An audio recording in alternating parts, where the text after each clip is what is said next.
Kung babalikan po yung dating ako, imposible pong andito ako sa harap nyo ngayon. Pero with the God's goodness and faithfulness, binigyan niya, yung journey ko po ang magte-testify kung gaano kabuti ang Panginoon sa buhay ko at sa buhay nating lahat. Yung dating Joyce o dating Camille na ang hawak ay beer or alak every Friday or kahit nung nasa Pilipinas pa. Ngayon, natuto ng humawak ng Bible, magbasa, at makapagbigay ng verses sa mga taong nakikilala ko po, sa mga taong nakakasama ko na may mga pinagdadaanan din. Yung Joyce na every Friday night, every Friday pag day off, kung saan-saan pumupunta. Kung saan-saan may birthday yan, punta sa dagat, inuman. Pero binago po ako ng Panginoon dahan-dahan. Every Friday po, priority ko nang pumunta sa church. Kasi yung happiness na kasama yung mga kaibigan mo is a temporary. Pero yung joy sa puso mo, doon mo masasabi na, ang saya pala, pagkasama mo ang Panginoon. Yung dating joys na mura dito, mura doon, na parang wala lang. Ngayon, binago po ako ng Panginoon pag nakakarinig ako, masakit pala sa tenga. Di po ba? Maraming bagay pa pong binago ang Panginoon. Tapos sabi ko nga, ang galing gumalaw ng Panginoon sa buhay ko. Unti-unti niya po akong binago. Akala ko noon, basta lang ako a-attend dito, nawala lang. Pero ang galing po ng Panginoon. Dahil sabi nga po, the more na lumalapit tayo sa Panginoon, the more na natututo tayong mag-pray sa Kanya, doon tayo susubukin. Doon tayo itetest yung faith natin. Last May 29, I was diagnosed breast cancer stage 3. Sabi ko nga po, paano kung hindi ako tumanggap that time? Napakabuti ng Panginoon, napakamahal ako ng Panginoon dahil inihanda na niya ako agad bago dumating itong pinagdadaanan ko. Bago ako nagkasakit, bago ako tumanggap, inihanda na ako ng Panginoon, pinakilala na sa akin ang church na ito. At dito ko po na sobrang buti ng Panginoon dahil alam niya po kasi natakot akong mag-isa. Kaya nung time na yun na sinabi ng doktor na may cancer ako, ginamit din ng Panginoon ang doktor para sabihin sa akin na, sabi po ng doktor sa amin, kasama ko yung dalawang tita ko, yung amo ko, sabi po, don't worry, your life is not in danger. Amen. Doon pa lang po, kinomfort na ako ni Lord. Napakabuti ni Lord kasi sinabi na niya sa akin, wag ako mag-alala. Pero sinong hindi mag-aalala? May cancer ka. Hindi po ba? Pero habang tumatagal, habang nag-aaral ako ng Bible, ng mga words of God, mga promises ni Lord, doon ko po na I surrender everything to you. Amen. Wala na akong worries. Alam kong gagaling ako kasi binigay mo yan eh. Sabi ko nga, hindi si Lord ang nagbigay ng cancer sa akin. Dahil ko, kasi inabuso ko yung katawan ko. Pero dahil mahal ako ng Panginoon, nung time na nagsasaya ako, nung time na inaabuso ko yung katawan ko, andyan ang Panginoon ngayon, no? Napakamahal niya tayo kasi niyakap niya ako, inihanda niya ako. Pinipare niya ako na mangyayari ito, andyan lang palagi ang Panginoon. Yun po, I was treated 6 session for chemotherapy. Hindi po siya madali. Yung first session ko po is wala talaga akong idea, natatakot ako. Pero ang buti po ng Panginoon nung time na yun kasi pinakita niya po sa akin yung bago ako i-chemo, alam talaga ng Panginoon na duwag ako. Sinabi niya po pinakita niya po, papunta kami ng amo ko sa ospital, yung Isaiah 41:10. Ang sabi niya po doon, huwag kang matakot sapagkat ako'y sumasa iyo. Huwag kang mga lumpaypay sapag ako'y iyong Diyos. Aking kang papalakasin o aking kang tutulungan. akin kang aalalayan sa kanang kamay ng aking katuwiran.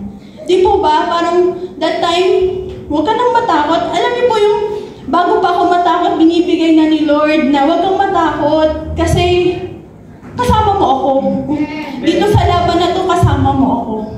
So yun po, napakabuti po ng Panginoon sa buhay ko. Doon sa 6th session na yun, kung hindi ako tumanggap, kung hindi ko tinanggap ang Panginoon, siguro hindi ko alam paano ko nalampasan yun. Hindi ko alam kung saan ako kumuha ng lakas. Salamat po sa Panginoon dahil binigyan niya ako ng malapit na kamag-anak dito, yung mga tita ko po.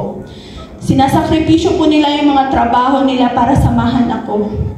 Lagi po nilang pinapaalala sa akin na huwag kang mag-alala, gagaling ka. Although, andun na yung may moment na nadadown ako, pero pinapakita pa rin sa akin ng Panginoon, be still, I am your God. Amen. Andito lang ako, huwag kang matakot, kasama mo ako. Salamat din po sa Panginoon dahil sa mga member ng CBBC Outreach Israel, dito ko po naramdaman yung tunay na trato ng magkakapatid sa pananampalataya. Hindi po nila ako personally kilala before, pero pinagpipray na nila ako. Salamat po sa Panginoon sa mga buhay nila dahil pinaramdam na po nila sa akin yung totoong pagmamahal na through prayers, hindi ka pa nila kilala pero pinagdadasal ka na nila.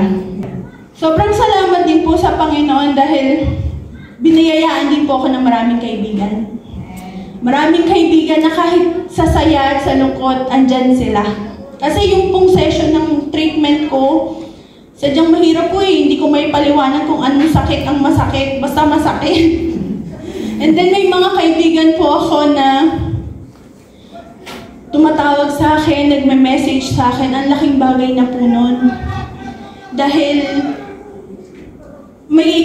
wala akong karapatang sumuko kasi may mga taong gusto akong lumaban. Mahalaga yung, pinaramdam nila na mahalaga yung buhay ko.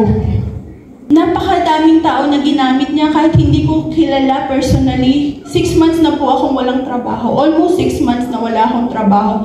Pero kay buti ng Panginoon, I still alive dito sa Israel. Di po ba? He provide everything. Lahat ng kailangan mo akong bahala. Nagugulat na lang ako, may magsesend sa nima ko, di ko kilala. Pero ang galing po ng Panginoon, ginagamit niya po ang mga taong ito para may paramdam sa akin na pinoprovide niya lahat. And salamat sa Panginoon, binayaan ako ng mga amo na napakabubuti. Hindi po nila ako ni-release.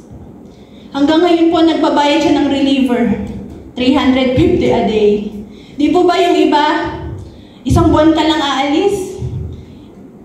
Ang hirap na sila na magbayad. Pero ngayon, yung amo ko, sinabi po sa akin, kasama mo kami. Hanggang gumaling ka, ikaw pa rin mag-aalaga ng nanay ko.